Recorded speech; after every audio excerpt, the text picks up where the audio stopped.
You know things are whack when the phrase worse than the literal fucking Nazis starts getting thrown around. Yeah, we're talking about Pavelić. Well, the Durlavanger video didn't get nuked. Let's see how far we can push this. Ante Pavelić, no middle name, I guess that's just not a common thing in Croatia, was born on July 14th, 1889 in Bradino, in what is now Bosnia and Herzegovina, but was then a part of the Austro-Hungarian Empire. His parents had come from Croatia to the sleepy little village as railway workers, but they wouldn't stay long because, contract labor. This led to his early life and school career being spent in several different places that were notably full of Bosniak Muslims. Growing up around them gave Pavelić an interesting opinion of the guys, but put a pin in that thought because it won't really be important until later. When he did end up in places that had Croat majorities, he quickly developed a sense of nationalism in regards to his people, which, you probably saw coming from 100 fucking miles away. This would culminate in him going to high school in Zagreb in the very early 1900s. It was here when he took the leap into politics, joining the Party of Rights, a Croatian nationalist party that advocated for an independent Croatia.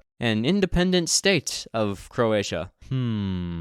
He graduated in 1910 and would attend U of Zagreb, studying to become a lawyer. He got his degree in 1914 and his doctorate in 1915. So far, nothing too out of the ordinary. He was also briefly called up to the Austro-Hungarian Navy, but he wasn't medically cleared to actually join, so he just dicked around for a year at a shipyard. He also slowly worked his way through the ranks of the Party of Rights, and by 1918 he had become a leading figure in the party. Now, our cute, budding, genocidal ultranationalist was honestly having a good time by this point. He had become a full lawyer and pretty soon would open his own law office. Surely nothing could cause the angry Croatian man to do some funny things. Spoke too soon. The formation of the Kingdom of Yugoslavia pissed him the fuck off. The party program called for an independent Croatian republic, but ultimately there wasn't much they could do because things had already been set in stone and no amount of bitching was going to change that. Pavelić certainly wasn't about to sit back and take it though. He's a lawyer and already has some experience with politics. I think you can see where this is going. Pavelić would be elected to what was essentially the City Council of Zagreb in 1921. This had several benefits, notably making him a person of influence and driving business to his law office. Him being a pretty skilled lawyer had its benefits too. When he and a bunch of other party members were arrested later that year for alleged connections to a Croatian nationalist group, he served as their defense lawyer and successfully got everyone off scot-free.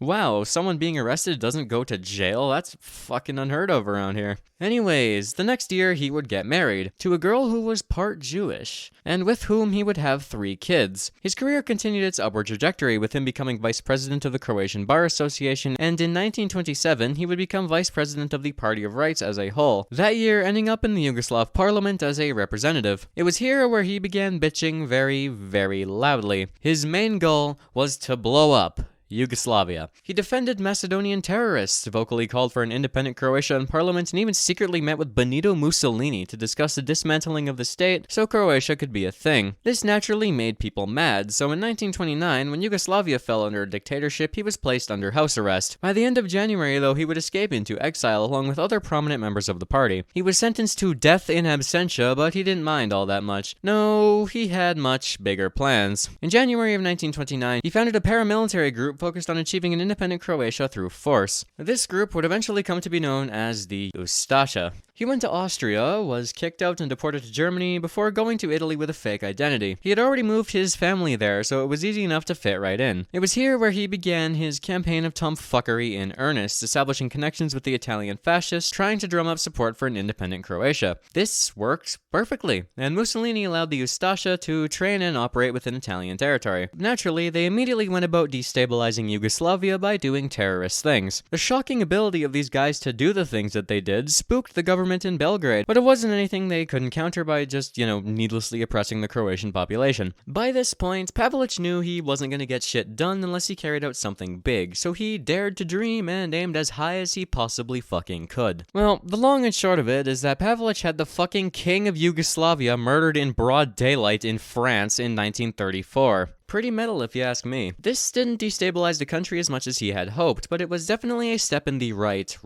direction. Naturally though, the French government was not okay with a foreign leader getting iced on their soil, so they told Italy to arrest Pavelić, which they did. He sat in jail until 1936, afterwards deciding that the Italians clearly didn't like him, so instead he went to Nazi fucking Germany to drum up support from them. The next couple of years consisted of him quietly building up Ustaša forces in Yugoslavia while jumping between Germany and Italy, trying to convince them to help him them make an independent Croatia. This kinda got a little fucked when Italy made a deal with Yugoslavia and placed him under house arrest for 2 years, but he had an okay time and wrote a book and shit. Honestly, a lot of the time leading up to World War II was kinda just spent waiting around for something to happen. As you may know, something finally did. In March of 1941, Yugoslavia joined the Axis. The government was immediately overthrown by groups that didn't want to side with the guy actively trying to exterminate the Slavs, and then Yugoslavia got invaded. Pavelić had met with Mussolini in the days leading up to the invasion, and they worked out a deal so he would get his independent Croatia. Yugoslavia died in 11 days, and now occupation needed to be divvied up. Now,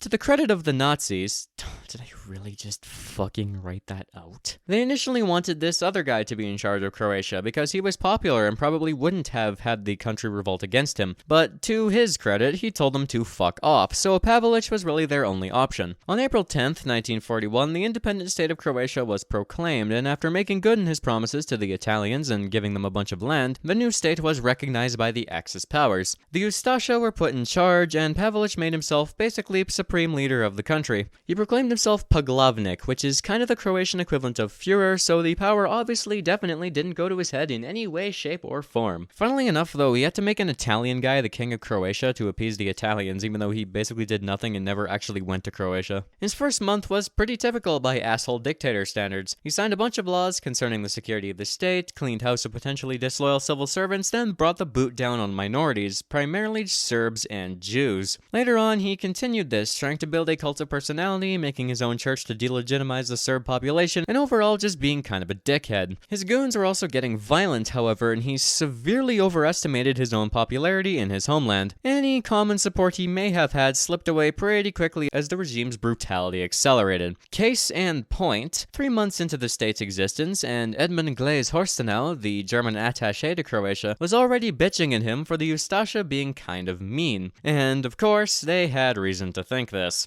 Allow me to put this into perspective for you. One of the only regimes to have killed a larger percentage of its own population was the Khmer fucking Rouge. To say the Ustasha were vile monsters would be putting it lightly, and they started all of this before the Nazis had even come to the final solution. Pavelić had total authority in his little fiefdom, and what did he do? 350,000 Serbs killed, with another 300,000 deported from the country. 30,000 Jews, roughly 90% of the Jewish population in the region, also killed. 26,000 gypsies. Upwards of 60,000 Croatians who disagreed with the government, the majority of which being partisans, however 19,000 would be killed in concentration camps. One particular camp was Jasenovac, where, since the state lacked the ability to build gas chambers, the victims were simply beaten, hacked with knives, or shot. Upwards of 100,000 people were killed here this way. 2 more camps, Jastrbarsko and Sisak, were dedicated exclusively to holding children. Numerous massacres outside of these camps were also carried out by folks like Eugen and Slavko Vatanek and Vyacheslav Lubaric, from the very first months of the state's existence all the way to the end. Villages were burnt to the ground with their residents kept inside, or alternatively, they were simply cut to pieces in scenes that I'd imagine would be reminiscent of those in Rwanda half a century later. Religious buildings of Jews and Orthodox Serbs were targeted often, and Serbs were forced to convert to Catholicism by the thousands. Horstenau had a simple report for the OKW.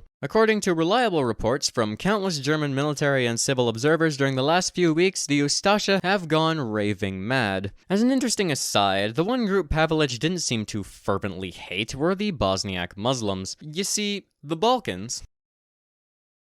Yeah, that should tell you everything, really. But the truth is that, at this point in time, Serbs and Croats didn't really consider Bosniaks as their own group of people. They simply saw them as Muslim versions of themselves. This led to Pavelić and other Croat nationalists being able to claim that the Bosniaks were just Croatians but Muslim, and definitely not fucking Serbian, treating them more like wayward brothers than like their own distinct culture. This likely combined with his upbringing, being surrounded by the guys, to make a single group that he was weirdly tolerant towards. This led to them receiving marginally better treatment, especially compared to the Serbs. Anyways, such unhinged violence naturally caused partisan activity to explode. By 1942, Pavelić, on paper, controlled everything, but in reality the map would have looked more like this. A report to head honcho of the SS, Heinrich Himmler, pretty much directly stated that the Ustasha was actively making things worse by being assholes on such an extreme level. Naturally, the Germans started bitching even more. They set this place up to avoid the exact situation that was occurring, so everyone was getting very upset. Pavelić did try to remedy this somewhat. After submerging by Hitler himself, he fired the Vadenik asshats and scapegoated them as the main perpetrators of the Ustasha excesses, but this didn't stop the inevitable. Hitler would have Heinrich Himmler put in charge of pacifying the region in 1943, with the SS taking a trip out back to do a little trolling, along with Pavelić being strong-armed into pretty much ceding control of the army to Germany. The great Italian clusterfuck later that year did not help matters. Sure, the, quote, king, unquote, was now gone, and Pavelić took some land back that the Germans immediately took for themselves because fuck you, but he had lost one of his key backers, and the partisan problem was only getting worse. And since he had killed most of the Serbs, the vast majority of the partisans by this point were Croatian. There was a failed coup in August of 44, and by this point Pavelić kinda knew he was fucked. He tried negotiating with anyone who would listen, but no dice, and as 1945 rolled around, everything was clearly going to shit. He fled the country with his family to Austria in May, while leading some soldiers and civilians fearing reprisal. They tried to surrender to the British, but they said no, so the soldiers had basically no choice but to be cut by the Yugoslav army. Not Pavelić though. Most of his government that was caught would be shot in Zagreb in June, however he managed to evade capture and vibe in the American zone of Germany for a bit. In 1946 he would skip town and head to Italy on a forged identity, because history often rhymes, where he would be sheltered by the Vatican. He then went to the promised land of Nazi war criminals,